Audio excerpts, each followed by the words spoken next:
Hey guys, in this video I'm going to show you how to upgrade Google Drive storage. If you find this video helpful, please consider to like this video and subscribe to my channel. In saying that, let's just jump straight into the video.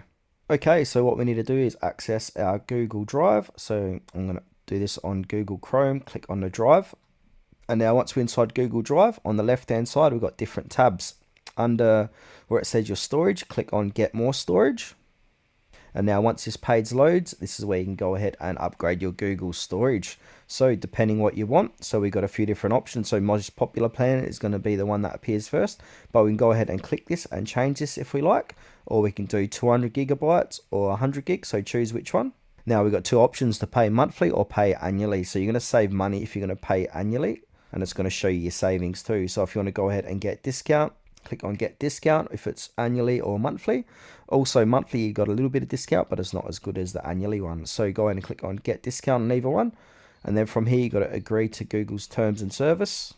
And then from here we need to go ahead, if you don't have a payment method you need to add one in. So from here I can go ahead and add my card, PayPal, redeem code, or pay on your phone. If there are more payment options available, a notification will be sent on all your devices. So now once you've entered your payment info, click on confirm, then your storage will be instantly upgraded and reflected in Google Drive, Gmail, and Google Photos.